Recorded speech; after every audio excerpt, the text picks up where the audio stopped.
오늘은 예수님이 십자가에 달려 돌아가신 성금요일입니다. 오늘 읽은 본문도 그 내용입니다. 예수님이 십자가 위에서 마지막으로 하나님의 이름을 부릅니다. 나의 하나님, 나의 하나님, 어찌하여 나를 버리셨나이까. 그러나 하나님은 예수님의 절규에도 응답하지 않아 보이십니다. 그리고 예수님은 다시 크게 소리 지르시고 영원히 떠나셨다 그랬습니다. 아마도 요한복음의 기록으로 의한다면 다 이루었다라고 그렇게 하시고 떠나신 겁니다. 하지만 본문을 여러 번 읽어도 이 부분이 좀 이해가 가지 않습니다. 예수님이 십자가에서 그토록 나의 하나님, 나의 하나님, 어찌하여 나를 버리셨나이까 이렇게 절규하셨는데 응답하지 않으시는 하나님이 얼마나 야속했겠습니까? 그런데 예수님은 그 하나님을 원망하지 않으십니다. 그렇다고 예수님이 하나님의 응답을 포기하진 않으셨을 것입니다. 저는 오늘 이 본문을 침묵이라는 관점에서 좀 접근하려고 합니다. 예수님의 절규에 침묵하신 하나님, 예수님이 엘리 엘리 라마 사막다니 그렇게 외치시는데도 아무 대답하지 않으시고 침묵하신 하나님, 하나님의 무응답에 예수님 역시 침묵하셨습니다. 그리고 삼위의 한 분으로 침묵 가운데 역사하신 성령님, 오늘 저와 여러분에게 어떤 침묵의 은혜가 임할지를 하나님 말씀을 통해서 한번 기대하시기 바랍니다. 침묵은 우선 기다림입니다. 기다림. 믿음의 세계에서 침묵은 기다림입니다. 어떤 신학자들은 침묵을 하나님의 유기, 내버려 두는 하나님의 유기라고도 표현합니다. 일부러 하나님이 그렇게 하셨다는 겁니다. 나의 하나님, 나의 하나님, 어찌하여 나를 버리셨나이까? 라고 주님이 그렇게 절규하셨는데도 하나님이 일부러 그냥 두셨다는 거예요. 인류 구원의 사명을 위해서 이 땅에 오신 예수님의 생의 마지막 순간을 하나님이 과연 모른 척 하셨겠습니까? 사실 하나님은 계속 예수님을 주시하셨습니다. 예수님이 채찍에 맞으실 때 채찍 끝에 달린 납과 짐승의 뼈조각이 예수님의 몸 깊숙이 파고들었다가 찢겨나갈 때 그 살점 하나까지도 다 주목하셨습니다. 십자가를 지고 가시던 예수님이 지쳐 쓰러지실 때 구레네 사람 시몬을 예비하셨고 아리마대 요셉과 같은 사람을 통해서 예수님의 무덤도 준비하셨습니다. 그런데 이 마지막 순간에 하나님의 침묵이 필요했을까요? 이 마지막 순간에 왜 하나님의 침묵이 필요한 겁니까? 침묵은 주님의 뜻을 이루기 위한 기다림의 시간이기 때문에 그렇습니다. 완전한 사람으로 오신 예수님이 자신의 사명을 다하기까지 하나님은 기다려 주신 것입니다. 하나님은 하나님의 뜻이 그리고 하나님의 인류 구원 계획이 이루어지기를 위해서 하나님은 기다려 주셨다는 겁니다. 그 기다려 주신 하나님, 그것이 하나님의 침묵입니다.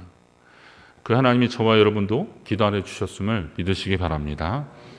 거칠고 모나고 조급하고 심지어 악한 성품까지도 바로 심판하지 않고 하나님은 기다려 주셨습니다. 우리가 주님과 상관없이 살 때도 독생자를 내어주시면서까지 우리를 향한 하나님의 사랑을 보여주시면서 우리를 기다려 주신 것입니다. 결국 주님의 침묵은 기다림이며 우리에게는 기회입니다. 그러니까 하나님의 침묵은 기다려 주시는 하나님의 마음이죠.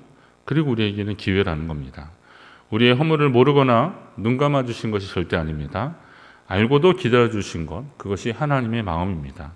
그 하나님께 감사하고 주님께 돌아서시기를 간절히 바랍니다. 침묵은 신뢰로 답해야 됩니다. 하나님의 침묵에 대해서 우리는 신뢰로 답해야 되는 겁니다.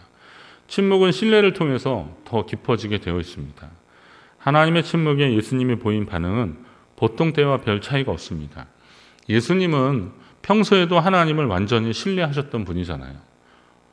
혹시 예수님 십자가 위에서 나의 하나님, 나의 하나님, 어찌하여 나를 버리셨나이까? 라고 하신 것 때문에 하나님이 왜 나를 버리셨냐라고 그렇게 절규한 것 때문에 예수님이 하나님을 의심하거나 실망했다고 생각한다면 그건 오해입니다.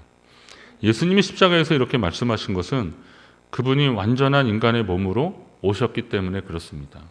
우리의 연약함을 아시는 분, 우리가 똑같이 시험을 받으신 분, 예수님이 십자가에서 하신 것, 그분이 인간이셨다는 겁니다. 완전한 인간으로 오셨다는 겁니다. 우리와 함께 고통당하신 예수님, 우리의 아픔을 이해하시고 그리고 함께 하시는 하나님, 그러셨기 때문에 생의 마지막 순간에 처절한 고통과 고독을 온몸으로 표현하신 겁니다. 예수님이 겟세마네 동산에서 기도하실 때 이 잔의 무게와 고통이 얼마나 큰지 이미 아셨습니다.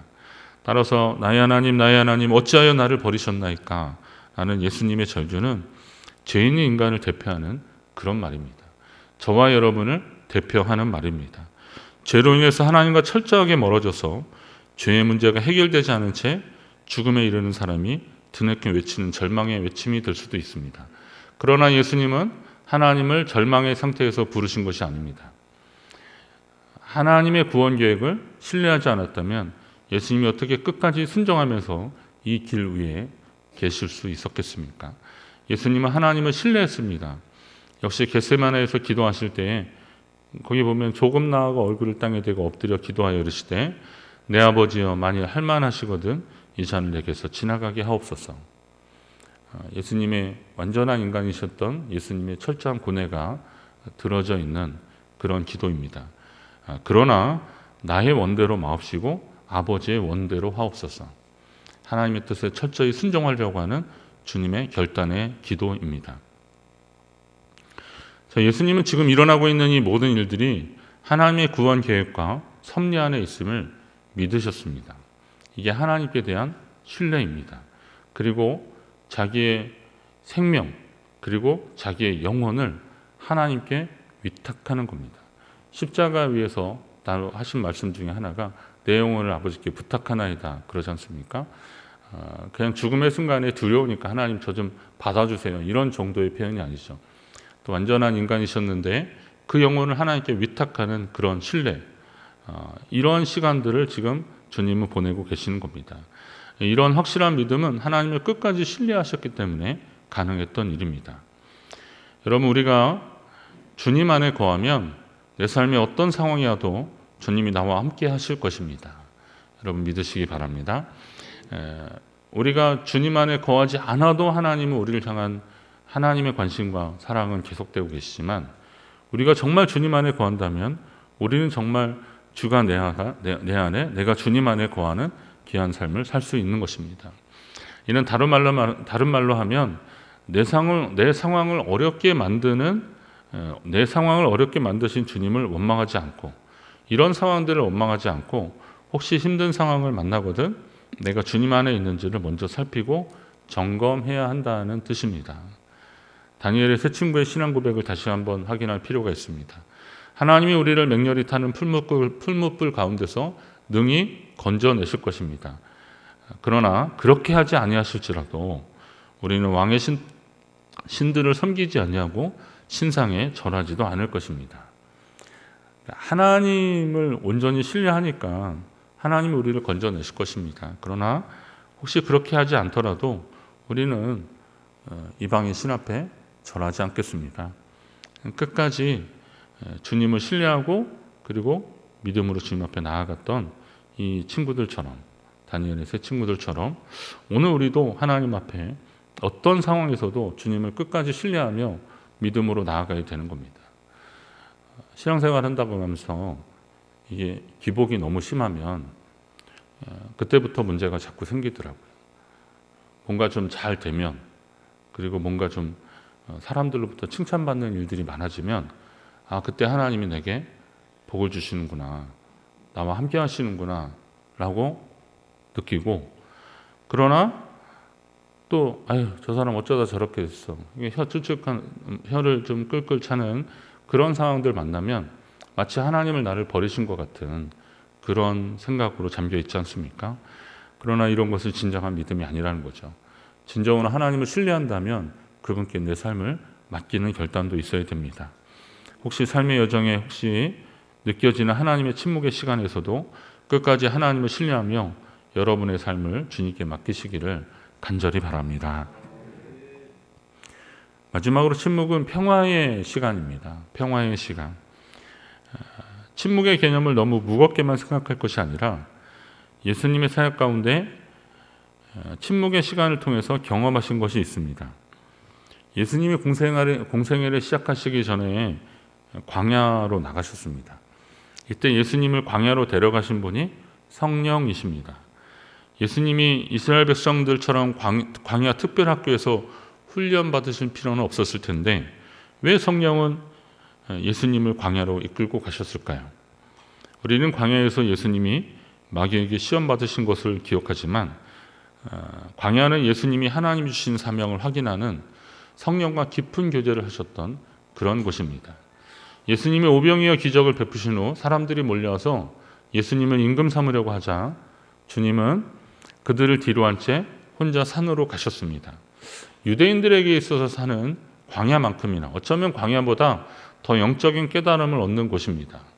출애굽 경험을 통해서 하나님을 산의 신이라는 별명이 있을 정도입니다. 그런데 예수님이 산에 혼자 가셨다 그랬습니다. 유월절 만찬을 하신 예수님이 제자들을 데리고 기도하러 가신 것이 겟세마나인데 그것은 예루살렘 앞에 있는 감람산의 한 장소입니다. 예수님은 그곳에서 성령과 더불어 하나님께 생애 마지막으로 간절히 기도하셨습니다. 산으로 가셔서 성령과 교제하셨다는 거예요. 광야나 산이 아니더라도 예수님의 생애 가운데 침묵의 시간들이 있었습니다. 예수님의 탄생 기사 이후에 어릴 적에 명절에 예루살렘에 갔다가 예수님을 잃어버렸던 이야기 정도 빼고는 공생애를 시작하기 전 한 30년의 시간 동안 이런 기록들이 성경에 별로 없습니다. 그 30년의 침묵의 시간이었다고 볼 수도 있는데요. 하지만 이 시간 동안 아무 일도 일어나지 않은 것은 아닙니다. 예수님이 가늠한 여인을 붙잡혀 왔을 때 모세는 율법에 이러한 여자를 돌로 치라 했는데 당신은 어떻게 하시겠냐라고 사람들이 시험하며 묻습니다.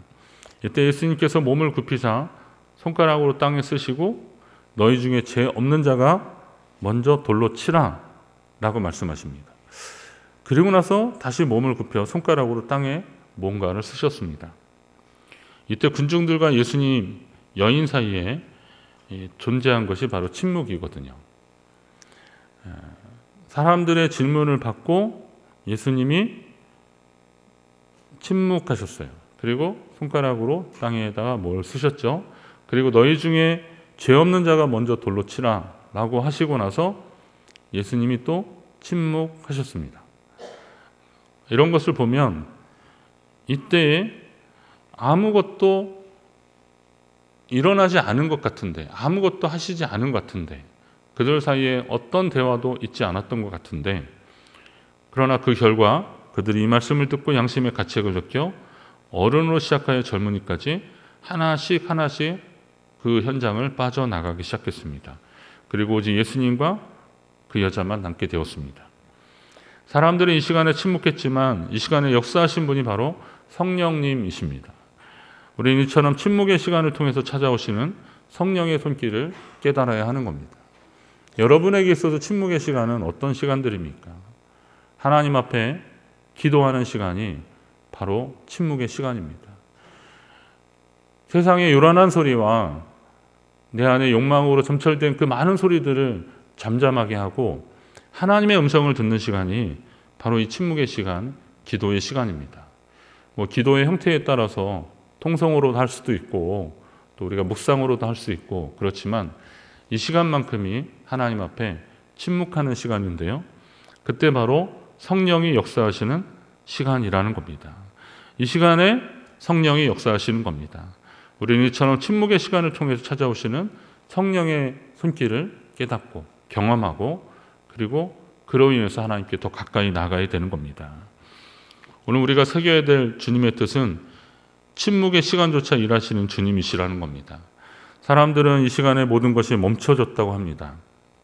앞이 보이지 않는 어둠과 혼돈의 시간이라고 합니다. 교차로에서 신호 대기에 딱 걸리게 되면 그냥 멈춰버린 것 같습니다.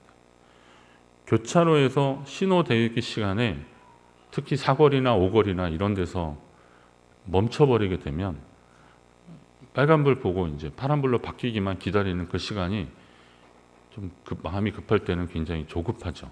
언제 바뀌나. 멈춰버린 것 같은데 근데 가만히 생각해 보니까 저는 멈춰 있지만 그 사이에 다른 편에 있는 차들은 열심히 가고 있는 거죠. 그러나 자기중심적으로 생각하면 그 시간이 마치 멈춰버린 시간처럼 보여지는 겁니다.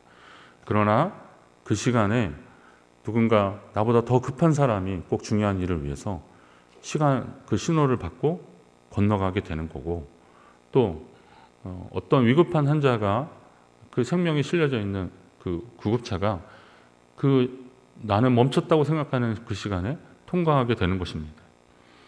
자기중심적으로 볼 것이 아니라 성령께 이 시간을 맡겨드리면 하나님이 일하시는 절정의 시간이 될 것입니다. 오늘 우리가 새겨야 할 주님의 뜻은 침묵의 시간조차 일하시는 주님이십니다. 앞이 보이지 않는 어둠과 혼돈의 시간이라고도 합니다. 그러나 창조 이후로 하나님은 피조물을 향한 관심과 사랑을 멈추신 적이 없었음을 기억하시기 바랍니다. 이 영적 각성을 누가 주시는 겁니까? 바로 성령님이십니다. 성령께서 이 침묵의 시간이 하나님의 시간임을 일러주시기 때문에 우리는 이 어둠의 시간조차 주님 안에서 평화를 누리게 되는 겁니다. 우리는 답답할지 모르고 이 침묵 때문에 좀 캄캄하고 멈췄다라고 할지 모르지만 이 시간이 성령이 일하시는 시간이라는 것을 깨닫고 믿게 되면 그 시간에 성령이 일하시는 것으로 인해서 우리는 마음의 안정을 찾는 거죠. 하나님이 하시는구나. 하나님이 역사하시는구나. 하나님이 일하시는구나. 성령의 깨달음과 함께 여러분에게 찾아오는 그 평화를 누리시기를 주의 이름으로 축원합니다. 예수님이 십자가에 못 박혀 돌아가신 후 3일 동안 우리는 하나님의 침묵을 보게 됩니다. 어떤 사람들은 유대교를 바탕으로 한 사회 변혁에 실패한 나사렛 출신의 젊은 청년의 짧은 생애로 이 시간을 기억하게 될 것입니다.